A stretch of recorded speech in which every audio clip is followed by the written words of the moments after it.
11월 14일 새벽기도 시작하도록 하겠습니다. 본부 주일 메시지 구역 공과부터 본부 2부까지 정리하도록 하겠습니다. 모이는 교회와 25응답, 시대에 뒤떨어진 유대교 살릴 환난, 세 가지 종말을 앞둔 헌신으로 우리 말씀 받았습니다. 먼저 우리가 세 가지 가지고 답을 찾아야 됩니다.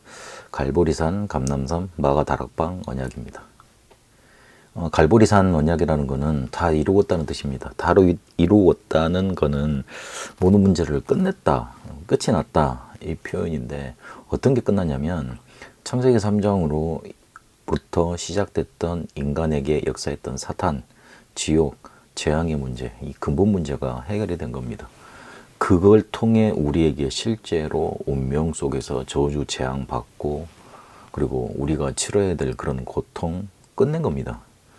그래서 수양을 통해 아브라함을 시험하신 이유, 400년 노예 생활에서 빠져나올 수 있었던 비밀, 포로에서 회복될 수밖에 없었던 언약, 속국 시대에 받아내셨던 신앙 고백, 그리고 실제로 예수님이 십자가에서 다 이루으셨다고 하셨던 말이 그런 의미입니다. 우리는 구원받지 못했기 때문에 아직 가지고 있는 영적인 문제, 그리고 실제로 해결하지 못한 그 원죄 문제 때문에 사단에게 종되어서 지옥 같은 생활을 살아야 되고, 그리고 저주 재앙 당할 수밖에 없습니다.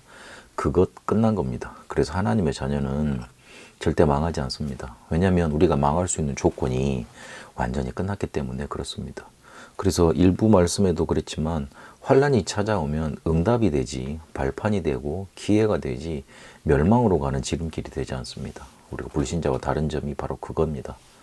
그래서 그 언약을 붙잡고 감람산에서 무슨 언약을 주셨냐면 보호자의 능력을 체험하는, 40일 동안 보호자의 능력을 체험하는 것 말씀 주셨습니다.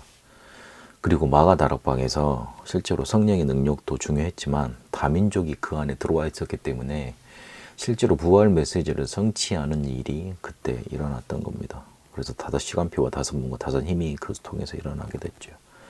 그래서 사람들이 올 수밖에 없는 삶들이 있는 교회에 우리가 응답받아야 됩니다. 하나님은 처음부터 아브라함 부를 때부터, 그리고 마지막에 예수님이 승천하시기 전에도 이 말씀을 강조하셨습니다. 우리가 속지 않으면 됩니다. 우리를 계속 다른 것 생각하게 말고 다른 것 붙잡게 만들고 생각 속에 파고드는 모든 불신앙 무너뜨리면 됩니다. 에스겔서 37장에 있는 것처럼 주 여호와가 하실 수 있습니다. 그렇게 에스겔이 고백합니다. 하나님의 말씀 붙잡고 말씀이면 되고 생기가 우리 속에 들어오면 됩니다. 시대에 뒤떨어진 유대교는 멸망당할 수밖에 없었습니다. 그걸 통해서 환란이 오게 됐습니다. 그런데 그걸 통해 오히려 그 유대교 살리는 응답을 하나님은 허락하셨습니다. 구원받은 자에게 환란은 축복이지만 구원 못 받은 자에게는 망하는 길입니다. 그래서 환란이 축복의 기회가 되고, 이거를 못 깨달았던 유대교가 성경을 가지고 가장 핍박을 하고 시대에 뒤떨어진 일들을 했습니다. 그러니 당연히 유대교는 멸망당할 수밖에 없었고 핍박을 당할 수밖에 없었습니다. 오늘 말씀을 통해서 환란이 기회라고 말씀 주십니다. 환란은 0.1%의 복음 가진 사람들이 세계복음화하는 기회가 됐습니다. 창세기 3장 15절을 붙잡은 요셉을 통해 세계복음을 하셨습니다. 피제사, 누구도 알아듣지 못했는데 그 언약 붙잡은 모세를 통해 실제로 세계를 뒤집는 역사가 일어났습니다. 이사야 7장 14절이 답이라고 누가 붙잡았겠어요. 근데 그거 붙잡은 렘넌트들을 통해서 실제로 회복되고 선전이 회복되는 응답이 나타납니다.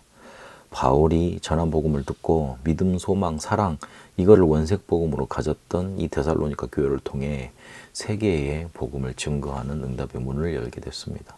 그리고 이 환란은 마게도냐를 살리는 발판이 됐습니다. 이 환란이 없었다면 마게도냐 전역으로 이렇게 돌아다니질 못했겠죠. 한 곳에서 역사 일어나면 그곳에 머물러만 있었겠죠. 그래서 유대인들이 뒤에 쫓아오는 바람에 전체 마게도냐 살리는 일이 일어났고, 오히려 이 로마로 가는 길이 열려지는 응답이 나타나게 됐습니다. 그리고 그 데살로니가가 굉장히 로마와 그리고 아시아를 연결하는 큰 도로가 있었다는 거 바울이 눈치채게 됐고, 그걸 통해서 로마로 갈 수 있는 길을 자꾸만 열어갔던 겁니다. 우리에게 항상 기도하는 힘 찾아내는 게 중요합니다. 24시 기도가 통해야 됩니다. 그리고 환난 두려워하지 말고 하나님의 가장 큰 계획을 찾아야 됩니다. 두려워해버리면 우리의 눈은 어두워지고 좁아지고, 그럼 두려움 속에서 우리는 자꾸 이렇게 무너지는 길을 택할 수밖에 없습니다. 환난, 고난 이거 활용하고 찾아가야 됩니다. 환난, 큰 어려움이 왔을 때 특히 하나님의 확실한 답을 찾아내는 게 중요합니다. 그리고 이 환난 당하는 자를 살려주는 전도자로 승리해야 됩니다. 세 가지 종말을 앞둔 헌신이라고 데살로니가후서 2장으로 말씀 주셨습니다. 초대교회가 어떻게 세계복음화를 했는가? 보호자의 망대를 가지고 기도하는 일, 요거로 보호자의 망대를 세웠기 때문에 그렇습니다. 이걸 40일 동안 누렸고, 바울 이사시를 누렸고, 보혜사 성령으로 모든 것을 알게 하실 것, 그 약속을 붙잡고 인도받았습니다. 그러니 237 5천 종족 살릴 수 있었고요. 치유시대, 썸밋시대, 이거 우리가 대비하고 해야 되는 겁니다. 그래서 실제로 우리에게 믿음이 필요합니다. 인생 이정표를 7가지 망대, 절대 여정, 3가지 이정표로 세워야 됩니다. 이걸 붙잡고 기도하는 겁니다. 실제로 우리에게 마지막 전도 방법은 성전입니다. 신전 싸움입니다. 그거 승리할 수 있는 성전 우리가 세우는 겁니다. 3가지 뜰을 준비하고 금토일 시대를 준비하는 겁니다. 우리에게는 개인 종말 있고 시대는 종말 있고 반드시 지구 종말이 있습니다. 각가지 일들이 일어나겠지만 그게 기준이 아닙니다. 기준은 마태복음 24장 14절에 있는 것처럼 천하 모든 만민에게 이 복음 증거돼야 됩니다. 들려져야 됩니다. 세계복음화가 기준입니다. 그때까지는 정말 지구 종말 올 수가 없습니다. 그래서 우리가 실제로 결단하고 이 7가지 망대, 7가지 여정, 3가지 이정표를 붙잡고 계속 기도해 가는 겁니다. 우리의 기도는 뇌 속에 각인되고 영혼에 담기고 실제적인 보좌라는 배경과 만나지게 되어 있습니다. 삶과 응답으로 들어가게 되시길 바랍니다. 하나님, 우리가 갈보리산, 감람산, 마가다락방의 언약 가지고 실제로 환난을 통해 유대교 살리고 세계복음화하는 기회로 붙잡게 하옵시고 3가지 종말을 확인하고 결단하며 우리에게 주신 언약 붙잡고 망대 세워가게 앞서서 예수 그리스도 이름으로 기도합니다. 아멘. 개인 기도로 인도받도록 하겠습니다.